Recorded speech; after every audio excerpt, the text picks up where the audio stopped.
Bonjour, dans cette vidéo je vais aborder des instructions qui sont liées à Python qui vont m'aider à faire des programmes. Alors les instructions de base qu'on peut utiliser assez facilement, c'est l'instruction qui permet d'afficher à l'écran ce qui se trouve entre ces parenthèses, c'est l'instruction print. D'accord? L'instruction print va afficher, donc P-R-I-N-T, va afficher à l'écran tout ce qui se trouve entre ces parenthèses. Que ce soit une chaîne de caractères, donc par exemple si je fais un print bonjour, d'accord, donc là j'afficherai bonjour, parce que c'est une chaîne de caractères qui est entre mes parenthèses, ou une variable, par exemple si j'appelle une variable, je mets bonjour ici, bah si je fais print de A, hop, bah je vais voir afficher A, ok. Par contre, si j'ajoute deux côtes ici, bah on va afficher la valeur, on va afficher A, alors qu'avant, quand j'ai pas les côtes, j'affiche la valeur de A, d'accord. Donc là, je vais afficher bonjour. Si je mets des côtes de chaque côté, je vais afficher A. Voilà, donc print, c'est pas compliqué, ça va juste afficher à l'écran le contenu qui se trouve entre ces parenthèses. Ok. Je peux très bien, donc du coup, comme c'est une chaîne de caractères qui est entre mes deux parenthèses, utiliser les opérations ou ce que l'on peut faire avec les chaînes de caractères. Donc je peux utiliser le plus.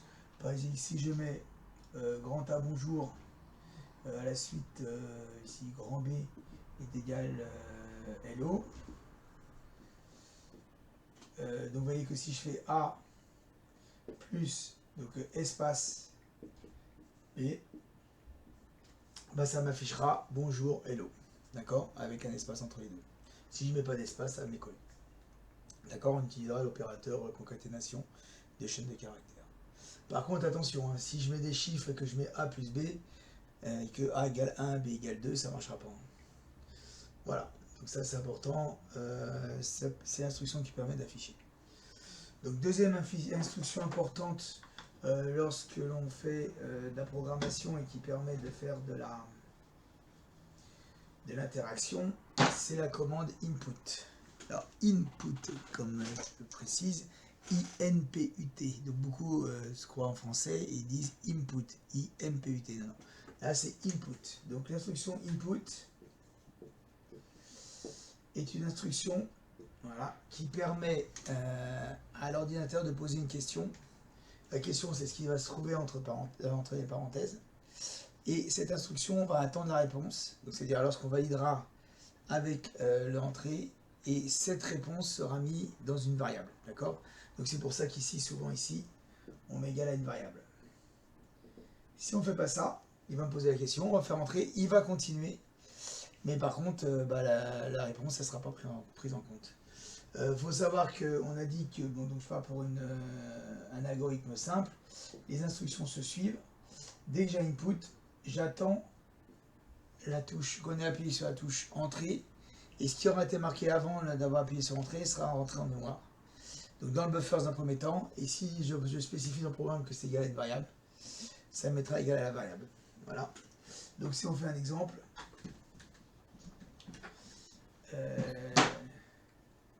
si je fais nom égale input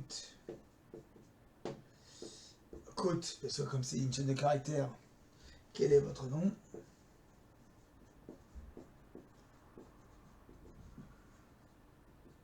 D'accord. Bah là, ce qui va se passer, c'est que lorsque je vais arriver sur cette instruction-là, il va me demander quel est votre nom. Donc là, c'est bien souvent de mettre un petit point et mettre un espace avant le quote. Il va me demander quel est votre nom et attendre réponse. Donc il va mettre dans nom la réponse. Donc si par exemple je mets j'ai 14 ans, il va rentrer j'ai 14 ans. Donc après, c'est à vous de spécifier que ça soit systématiquement en chiffres. D'accord, si vous voulez traiter un numérique. D'accord, on verra tout à l'heure, faire une condition. Donc si vous marquez j'ai 14 ans et vous le transformez en chiffre. Par contre, ce qui sera mis dans le nom sera forcément de type string, c'est-à-dire caractère.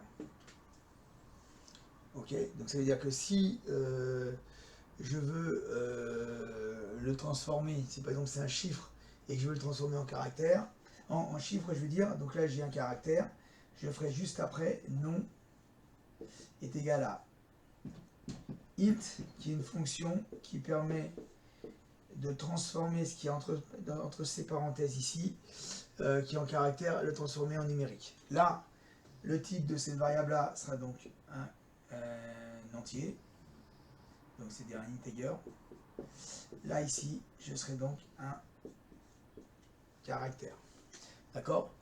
Int est une fonction qui permet de transformer une chaîne de caractères. Donc, par exemple, ce que j'avais expliqué dans les cours précédents, si par exemple je rentre ici, donc ce que j'ai marqué en vert, j'ai du vert, ce que j'ai marqué en rouge, ça sera la réponse. Donc ici, par exemple, si je marque 20 ans, si je marque un 20 et que j'ai fait entrer, donc nom ici sera égal à 20 en caractère.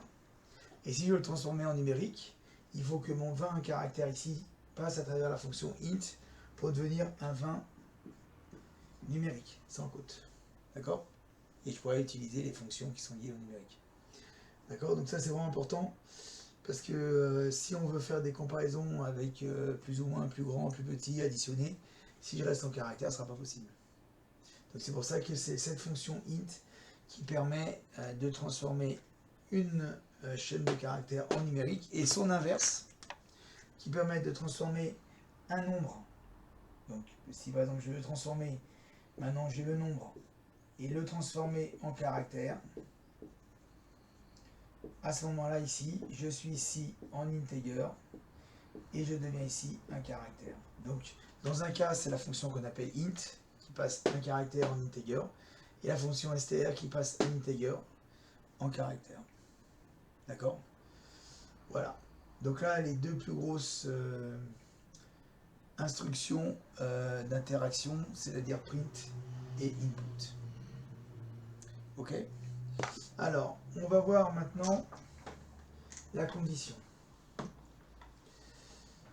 Donc, ça permettra de, comment ça se dit, d'introduire, ça permettra de faire pas mal de programmes avec une condition. Alors, une condition, c'est quoi? C'est ce qu'on appelle le si. Alors, génériquement, donc c'est-à-dire là, je n'applique pas au niveau de Python, si, avec une condition à vérifier, le si va tester si ma condition est vraie ou fausse. Si elle est vraie, d'accord, il va donc exécuter la ligne qui est liée au si. Donc, si ma condition est vraie, alors je vais faire l'instruction 1. Donc ça, c'est la condition conditionnelle. Et si je veux la condition alternative, je vais tester le si, oui, et le sinon. D'accord? Donc le sinon. Et j'aurai donc l'instruction 2. Alors, là, vous voyez, l'instruction 1, l'instruction 2, là, ça peut être une quantité ça peut être un nombre de, je dirais, d'instructions non égal à 1, donc je peux être supérieur à 1, je veux dire. Donc, ce qui va me permettre de lier le si à toutes les instructions, c'est que vous allez voir quand vous écrivez correctement, parce que souvent dans les logiciels, quand vous n'écrivez pas correctement, il n'accepte pas de faire la suite. Et donc, si vous écrivez correctement, vous allez voir que le curseur, au lieu de venir se placer sur le si, il va se décaler. D'accord? Donc, lorsque vous avez fait une erreur ici, que vous voulez décaler votre curseur, vous appuyez sur Tab. Ouais, c'est la flèche qui est juste au-dessus des majuscules. C'est la touche qui est comme ça, avec les deux flèches qui sont une comme ça, une comme ça. D'accord? Donc ça vous fait Tab et ça vous décale. Ce qu'il faut, c'est que obligatoirement, l'instruction liée à mon si ou à mon sinon soit décalée. D'accord? Donc là maintenant, si je veux transcrire ça en Python, le si, donc on va parler en anglais, le si c'est if, ma condition, d'accord? Le alors, c'est 2 points, d'accord? Et après, j'aurai mon instruction 1, sans parenthèse, d'accord? Je peux avoir une deuxième instruction, troisième instruction, quatrième instruction. Tant que c'est au même niveau ici, c'est relié au if, d'accord? Et le sinon, c'est ce qu'on va appeler else. Alors, vous voyez que le else, il est au même niveau que le if. Alors, et que l'instruction 2 est au même niveau que l'instruction 1. Ou les instructions qui sont liées au else sont au même niveau que l'instruction Alors là, des types d'erreurs fréquentes, c'est, parce que ça j'en ai vu pas mal, c'est que les instructions ici, elles soient juste en dessous le if ou en dessous le else. Ah, là d'ailleurs, là j'ai fait une erreur, et j'ai oublié les 2 points. D'accord, ne pas oublier les 2 points ici. Ok, donc on a 2 points ici, 2 points ici. Bah, oublier les 2 points, donc ça c'est une erreur. Ok, donc là ici, ça permet de, si ma condition est vérifiée, alors je fais l'instruction 1, sinon je fais l'instruction 2. On va voir que il existe une instruction encore qui est liée au if, et qui est donc le elif. D'accord. Donc le elif, il va venir se greffer entre les deux. Elif, bien sûr, avec